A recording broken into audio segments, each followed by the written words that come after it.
Hey everyone, wishing everyone a very happy new year.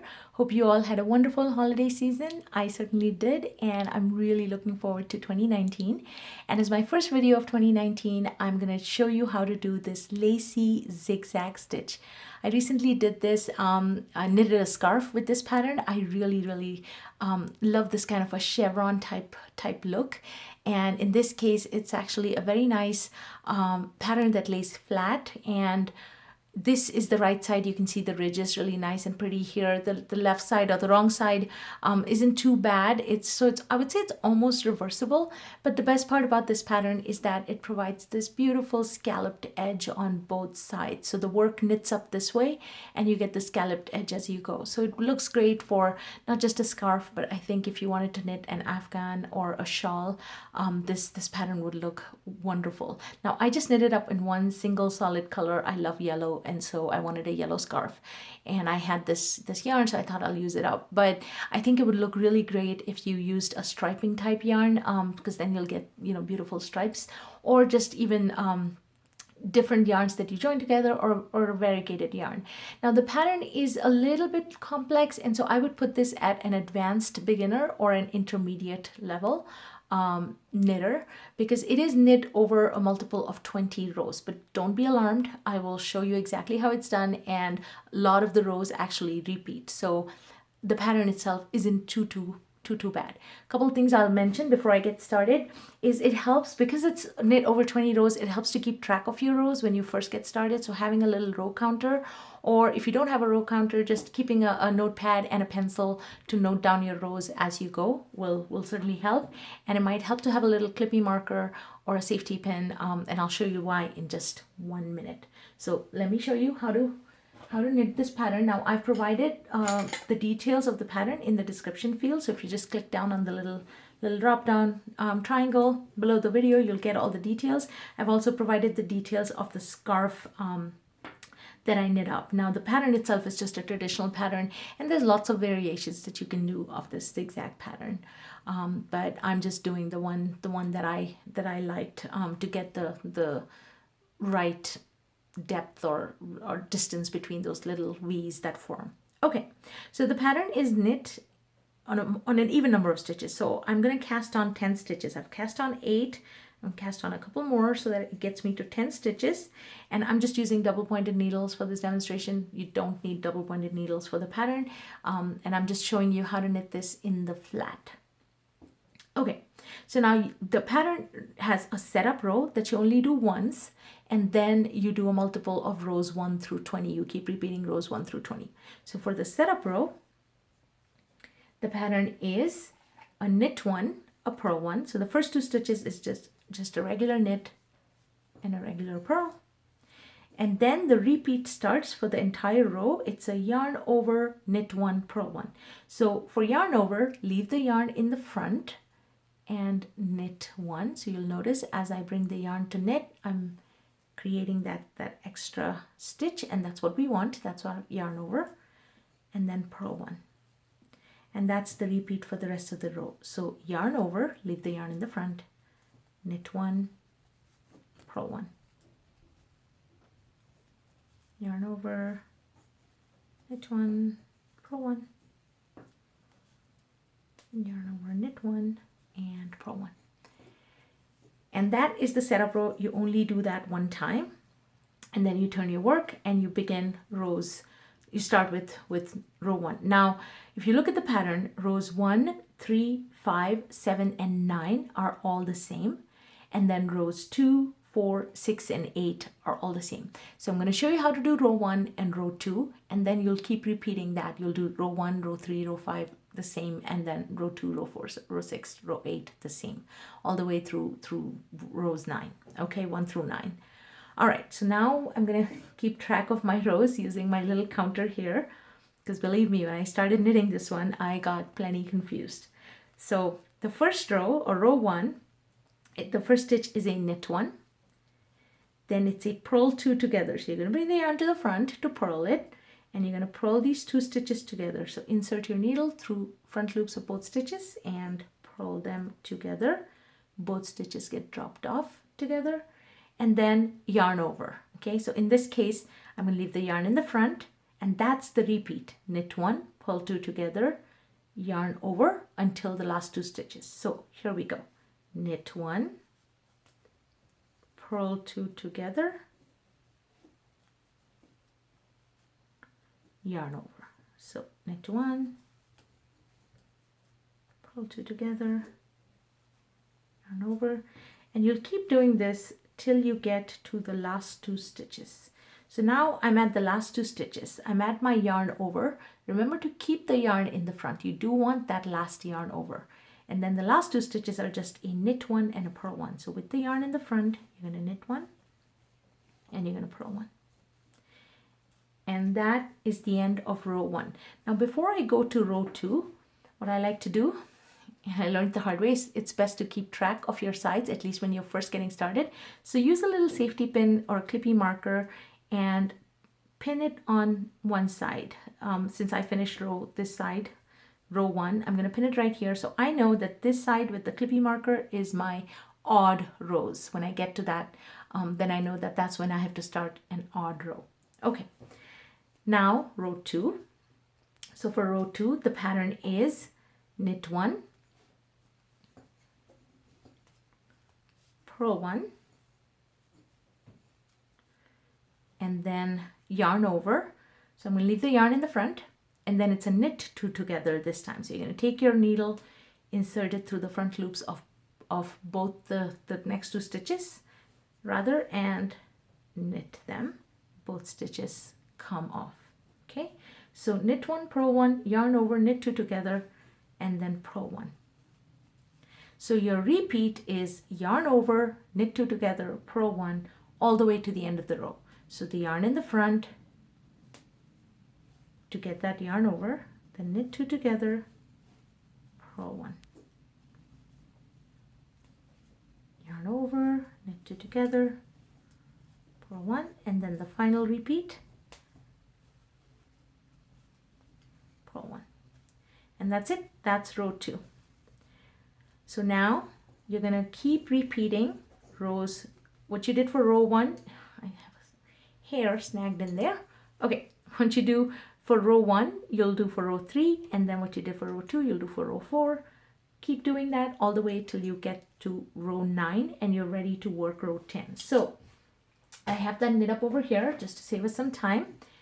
It's a different colored yarn, but it's pretty much the same thing. So here you can see I'm going to fast forward my little counter here and take us to row 9. Okay, so I finished row 9. As you can see, I'm on an odd side. I've finished row 9. I'm ready to get started with row 10. So row 10, 12, 14, 16, and 18 is the same. And then rows 11, 13, 15, 17, and 19, they're the same. So you can see how really you only need to know how to knit 4 rows after you do the setup row. Once, because those 4 rows are the ones that just repeat in different sequences. So here we go. Row 10. Knit 1. Oh, before I do that, I just wanted to point out, you can see how the pattern from rows 1 through 9, your work goes this way. And then at row 10 is where it's going to be the turning point, and then rows 10, essentially 11 through 20, or 11 through 19, you go the other way to get this. So you go one way and then you go the other way, and then row 20 will be that turning point again for it to keep going. So if you decided at this point, hey, I really like this nice little bias on one side, guess what? You could just keep doing rows 1 and 2 that you've done here, and you'll get a nice little scarf that'll go on a bias, or a shawl that'll go on a bias. But it'll pretty much look like a brioche or a fisherman's rib. As you can see, it almost looks like a rib on this side, but on the other side you get these beautiful ridges. So you can certainly do that if you choose to, or if you want the Lacy Zigzag, then we'll continue. So for the Lacy Zigzag, row 10, you knit 1, purl 1, and then starts the repeat. The repeat is a SKP, yarn over, and then purl 1. SKP meaning slip 1, so you're going to insert or slip this next stitch purlwise. So insert as if to purl and pull it over, slip 1, then knit 1, Then you're going to pass that slip stitch over. So you're going to take your left needle, insert it into that stitch that we just slipped and pass it over this first stitch. All right?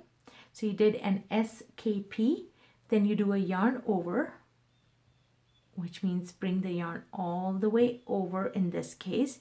And the reason is because our next stitch is a purl. So we want to make sure the yarn comes over all the way here so we have the yarn in the front to be able to purl. Okay, so that's the repeat. Remember, take the yarn to the back now. We're going to do our SKP. So slip, knit, pass the slip stitch over, yarn over, and purl. Remember to take the yarn to the back, slip, knit, pass the slip stitch over, yarn over, and purl. Okay, slip, knit, pass the slip stitch over, yarn over, and purl. And that is the end of row 10, and you can start to see the work starting to go in this direction now. So let me count it on the counter here. We're at row 10, and now I'll show you how to do row 11. So row 11 is, the repeat is knit 1, yarn over. So you're going to bring the yarn all the way over because your next stitch is a purl stitch. But the next stitch, it's a purl 2 together through the back loop.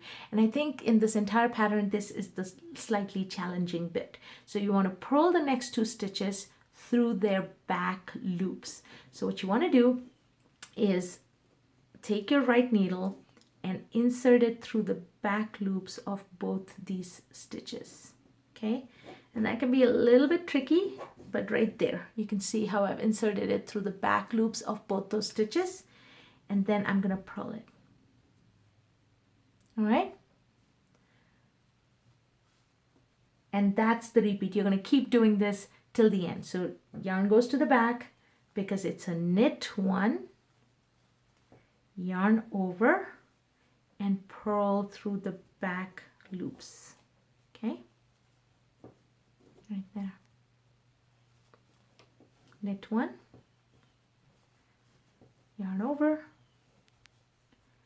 and purl through the back loops. Now when you try to do this purling through the back loops, I'll show it to you on the next repeat here. Knit 1, yarn over. You'll notice that this first stitch is a little bit loose because this was our yarn over stitch from the previous row. So it's very easy to drop that as you're knitting this or as you're trying to get the needle to go through those 2 back loops. So just be aware of that. Make sure that you are getting both back loops, and you'll keep doing that till the last 2 stitches. The last 2 stitches you will then just do a knit 1 and a purl 1, and you can see how the work is starting to turn. And so that's the row 10 and row 11. You'll keep repeating row 10 for row 12, 14, 16, 18, row 11 for 13, 15, 17, 19. Okay, and then once you're done with that, I don't have a sample I've knit up till that point, but let's say we're at row 19. We've just finished row 19 on the odd side, and we're now at row 20. Row 20 is really very simple.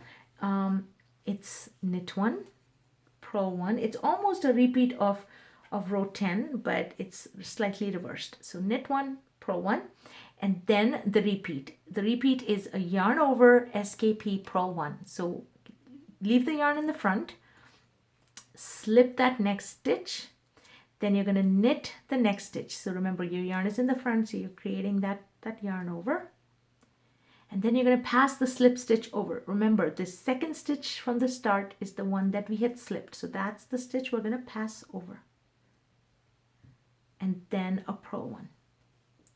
So the repeat is yarn over, SKP, purl 1. So leave the yarn in the front, slip, knit, pass that slip stitch over, and purl 1.